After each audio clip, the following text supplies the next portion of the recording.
Oi, gente. Então, voltamos para o terceiro vídeo da nossa série sobre planejamento reprodutivo, para falar sobre o diafragma, esse método de barreira tão pouco conhecido, difícil de medir. Tem muitas mulheres que vêm de cidade, de outras cidades atrás de alguém que meça o diafragma, porque é considerado um método antigo, pouco moderno, mas uma alternativa para as mulheres que têm deixado contracepção hormonal e querem testar outras possibilidades, né?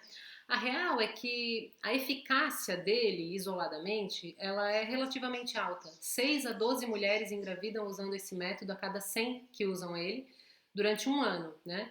Então, mas isso também é fruto de estudo antigo, né? A única revisão da Cochrane, né, que é uma biblioteca que reúne estudos científicos, revisões sistemáticas, é, inclui um único estudo que tinha 160 mulheres, 80 mulheres usando só o diafragma sozinho e outras 80 usando o diafragma mais espermicida. Naquela época, o que se pretendia entender é se valia a pena, se precisava inserir o espermicida, que é um gel, né, para melhorar a eficácia dele.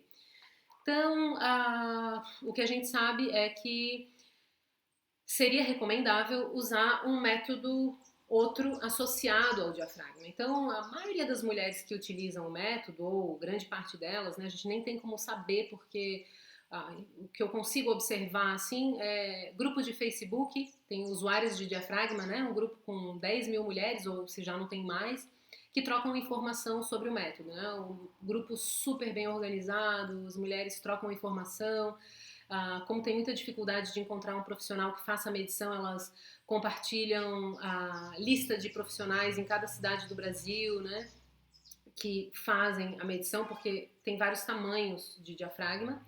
E a ideia é que ele faça um método de barreira, né? Então ele deve ser inserido ah, antes das relações, claro, ou já estar com ele, né? E ele vai fazer um método de barreira lá na frente do colo do útero, tá? Deve ser retirado só 8 horas depois da relação. Ah, mas como assim, né? Retirado, então se faz um ganchinho assim pela frente e se retira. Ah, mas não tem chance desse esperma que estava ali subir pelo colo do útero. A gente sabe que depois desse tempo, a acidez da vagina vai ter matado os espermatozoides, tá? O espermatozoide só dura mais tempo dentro do corpo da mulher se ele já tiver subido pelo orifício do colo e estiver lá dentro do útero, subindo até a trompa lá, fazendo o caminho dele, tá? Então, o diafragma é uma outra opção, pode ser usada de maneira combinada. Por exemplo, eu faço percepção de fertilidade, eu sei mais ou menos quando eu tô fértil, eu uso sempre o diafragma e uso camisinha durante o meu período fértil para somar. Nossa, mas isso dá uma trabalheira danada. Não tomar pílula com certeza dá trabalho, né? A gente está falando das opções, eu gosto de dividir os métodos não hormonais assim. A gente tem os métodos que têm menos efeito colateral, tem mais dependência do uso da mulher, né, e do comportamento da mulher, e são um pouco menos seguros, né? Ou pelo menos a gente não sabe como é a eficácia deles. Não existe estudo, e fica aí uma dica, né? Para quem está fazendo pesquisa, está pesquisando saúde da mulher, a gente precisa entender o jeito que as mulheres têm usado esse método hoje em dia, né? De que é de forma combinada. A gente não tem ideia de qual é a eficácia do método sendo usado junto com percepção de fertilidade, com camisinha. Então, esse é um método que, como eu estava falando, menos efeito colateral, é, eficácia que a gente não tem como dizer exatamente e menos invasivo, né? E aí a gente tem o DIU de cobre, que seria um método mais eficaz, longa duração, porém um pouco mais de efeito colateral, né? Cólica, menstrual, e a gente vai falar sobre DIU de cobre depois.